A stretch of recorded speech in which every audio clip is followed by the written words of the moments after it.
Hoje nós temos um novo órgão, que não tinha na sua época. Chama-se microbiota intestinal. Ele é um órgão virtual, mas ele é considerado órgão.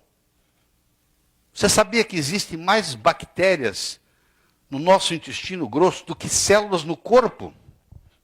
Você tem 10 elevado a 13 células no corpo. Você tem 10 elevado a 14 bactérias no seu intestino. Você é só 10% humano, em número. Você é 90% bactéria. Tem 10 vezes mais bactéria no seu intestino grosso do que célula no seu corpo. Porque as bactérias são muito menores que as células, então dá para ter muito mais. E essas bactérias constituem a sua microbiota intestinal. Essa microbiota intestinal, ela é uma mistura de bactérias benéficas e de bactérias patogênicas. Se você tem mais patogênica do que benéfica, você tem um problema sério. Você vai criar uma disbiose. Você tem que ter mais benéficas do que patogênicas. Aí você tem que fazer uso, às vezes, de probióticos para restabelecer a integridade desse novo órgão. Isso é um órgão hoje, considerado órgão. Um órgão virtual chamado microbiota intestinal. Você tem 3 tipos de bactérias, tem 3 tipos de ingredientes que você pode ingerir para interferir na microbiota intestinal. Você tem uma coisa chamada pré-biótico. Pré-biótico é o alimento que alimenta o probiótico. O probiótico é a bactéria. O pré-biótico é o alimento que alimenta a bactéria. Então, se eu quero aumentar o número de bactérias, eu aumento a concentração de pré-bióticos no intestino. Os 2 principais pré-bióticos são o FOS e a inulina. São os mais importantes. Então, você faz FOS, fruto-oligosacarídeo, e inulina. E você tem a cadeia dos probióticos. Eu podia ficar uma vida inteira falando sobre isso aqui. Nós vamos tocar de leve neles, o que é importante. E você tem uma coisa chamada simbióticos. Simbiótico é quando você combina tanto o alimento quanto o bacilo em si. Você faz o pré e o probiótico na mesma substância. Quais são os probióticos? Você tem o L. raminosus, o helvéticos, é o lactobacilo, né? Lactobacilo raminosus, lactobacilo helvéticos, lactobacilo casei shirota, influenciam beneficamente na microbiota intestinal, trazendo resultados positivos na terapêutica de pacientes com câncer de cólon, mama e bexiga. Quem tem câncer de colo, você vai dar lactobacillus raminosus. Quem tem câncer de mama, você vai dar lactobacillus helvéticos. Quem tem câncer de bexiga, você vai dar o casei shirota. Então você tem um amigo, um colega de turma, que está com câncer de bexiga. Você fala, ó, você quer saber qual que é o seu lactobacilo? É o casei shirota. Isso tem dado na literatura, não estou inventando isso não. Isso está publicado. Ou seja, existe uma especificidade entre o probiótico e o tipo de câncer. Você vê que coisa bonita. Tá?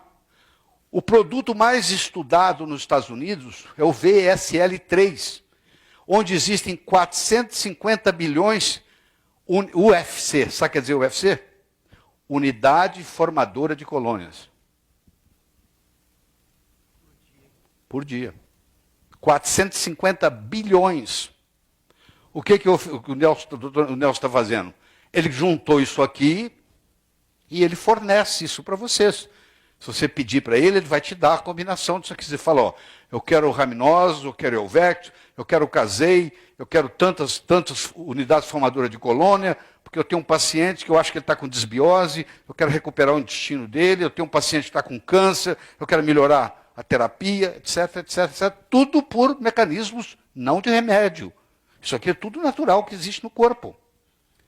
A microbiota intestinal tem mais bactérias do que células no corpo.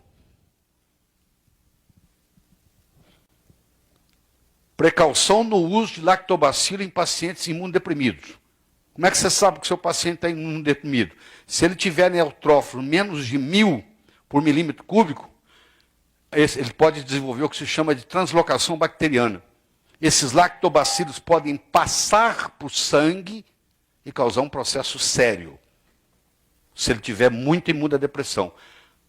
Alguns médicos nos Estados Unidos dizem que esse número deve ser 2.000. A maioria diz que deve ser 1.000. Então você que decide aí. A literatura te apoia. Se você fizer com mais de 1.000 e der problema, a literatura vai te apoiar. Mas se você não quiser correr risco nenhum, você mede os neutrófilos. Se tiver menos de 2.000, você não usa lactobacilo naquele caso de câncer.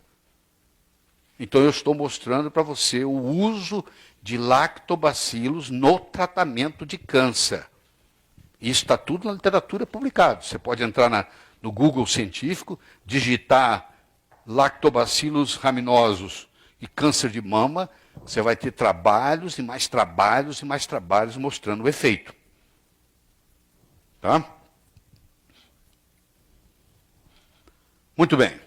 Aqui está o VSL3, que é uma composição, eu compro isso nos Estados Unidos, não é barato, é muito caro, mas existe disponível. Se você quiser, se tiver um paciente maior poder aquisitivo, que quer tomar o melhor do melhor do melhor do melhor, você entra na internet, digita VSL, esse sinal aqui, 3, você vai cair num site onde eles vão te vender isso. Isso tem que ser refrigerado, tem que vir para o Brasil num isopor, entendeu? Com gelo e tudo, e até chegar aqui. Não pode ficar 3 dias sem estar na geladeira. Máximo que pode ficar é 72 horas fora da geladeira. E é mantido na geladeira enquanto você vai fazendo o uso dele. Mas tem disponível para o mundo inteiro. Esse composto aqui, VSL3, é o que mais tem trabalho na literatura mostrando, principalmente com relação a câncer. Qualquer tipo de câncer. Câncer é assim, ó. A doença é uma só. Se arrebenta de modos diferentes. Para você entender. Se o seu órgão mais fraco é o pulmão, arrebenta no pulmão. Ou mais lesado. Se o seu órgão mais fraco é o fígado, mas a essência é a mesma coisa. Isso é que é bonito a pessoa entender, sistemicamente. Tem as suas particularidades, como eu estou mostrando aqui. Mas na essência é a mesma. E L-glutamina é fundamental no seu metabolismo. Então, por exemplo, um paciente que você quer recuperar ele totalmente, você combina L-glutamina com ácidos graxos de cadeia curta, mais os lactobacilos com os pré e os probióticos. Olha como é que você faz uma recuperação intestinal numa pessoa. L-glutamina, os 3 ácidos graxos, o acético, o propiônico e o butírico, naquela proporção molar que está aí no seu slide, para cuidar dos interócitos, dos colonócitos, e a microbiota intestinal, você dá um simbiótico, que é uma combinação de um pré-biótico com um probiótico. E você restabelece tudo. Sobre os probióticos, eu queria saber, eu sou australiano, na Austrália tem uma variedade de probióticos na loja de saúde, mas eu vejo, tem alguns com uma bactéria, um lactobacillus, tem outros com 7. Como sabemos quando compramos algo que estamos recebendo, primeiro, que nós precisamos, e segundo, tem como examinar ou fazer exame para saber quais que estamos deficientes no intestino? Tá, você viu ali que eu mostrei que existe uma correlação entre o tipo de probiótico e o benefício no câncer. Por exemplo, o casei shirota para quem tem câncer de bexiga. Então esse estudo já existe. Aquilo ali é um pool. Quando você recebe um pool de probiótico e você está fazendo preventivamente, tudo bem. Eu não te recomendo receber um só, entendeu? Então você só vai receber o casei shirota. Aí já, eu acho que aquilo ali só vai desenvolver aquela espécie, aquela cepa. Então você tem que combinar. Tem que combinar lactobacilos com bífidos, porque nós vamos voltar a isso. Eu não parei esse assunto, não. Eu apenas iniciei. Okay. Nós vamos complementar isso. Mas eu vou te dar a lista de todos eles, você vai ter aqui. Ok, obrigado. Tá bom? Isso que o Yakult, essas coisas, fala que tem lactobacilos vivos. Sim. O Yakult é o casei shirota. Tá bom? Só tem casei shirota. Eu, por exemplo, faço uso de um toda manhã, o 40, que é o verde. Porque tem o mais fraco e tem o mais forte. Aquilo aí, para casei shirota, é ótimo. Mas você não deve fazer uso só do casei shirota. Para casei shirota, aquele está espetacular. Mas aquilo ali só tem uma cepa. Está entendendo? O VSL tem acho que 6 ou 7 cepas, que é o mais famoso e mais estudado. Você pode pedir o seu farmacêutico para manipular para você. Eu quero esse, eu quero esse, eu quero esse, eu quero esse. Eu vou dar a lista daqui a pouco, tá bom? Não acabamos, não esgotamos o assunto. Tá? Muito bem, vamos continuar? Então, olha o seguinte. Existe na microbiota intestinal 10 elevado a 14 bactérias. Ou seja, dá 100 trilhões de bactérias. As dominantes são a bifidobactério, os bacteroides, o eubactério, o fusobactério, o peptostreptococcus.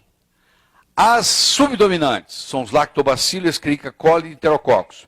As residuais, que são as prejudiciais, Clostridium, Pseudomonas, Klebsiella, Veillonella, Enterobacter e Firmicutes. Depois eu vou falar para vocês sobre o problema dos firmicutes. Tem gente que é obeso porque tem firmicute mais no intestino. Não consegue tratar a obesidade enquanto não cuidar dos firmicutes. Isso está interferindo tremendamente na obesidade, esse processo. Elas são aumentadas pelos prebióticos, como a inulina e a fósforo. Toda vez que você dá um prebiótico, você aumenta essas bactérias benéficas. Tá? Nós criamos um produto chamado... Onde é que está o Pecfos? Você tem o que dele? Você não trouxe, não. Tá. Amanhã você traz. Tá bom? O flaconete para mostrar para eles. Então nós criamos uma combinação do Pecfos, que é o PEC, nós vamos discutir amanhã, com FOS. Você vai tratar esses casos. Composição probiótica e obesidade. O aumento de mais de 50% no número de firmicutes, acompanhado de diminuição de mais de 50% dos bacteroidetos, maior será a propensão à obesidade. Então hoje, se um cara está aqui hoje, se eu fizer uma determinação dos firmicutes, dos bacteroidetos dele, mesmo ele não sendo obeso, eu vou determinar que ele vai ficar obeso. E uma das explicações que existe, por que os estrangeiros vão para os Estados Unidos e de repente engordam, é porque lá eles adquirem firmicutes. Tem uma atleta do Flamengo agora, que está morando com a minha filha em Nova York, ela tem 5 meses que ela está lá, engordou 18 quilos. Faz dieta, faz ginástica, faz tudo. Mudou do Rio de Janeiro para lá e engordou 18 quilos. Não mudou a dieta, não mudou nada. Você acredita? Aí você vai ver os firmicutes dela aumentam. Os bacteroidetos diminuem. Aí dá obesidade. Você vê onde é que está chegando isso. Você vê a importância da microbiota intestinal. Os chineses já diziam, ó, a saúde começa pelo intestino. Tá?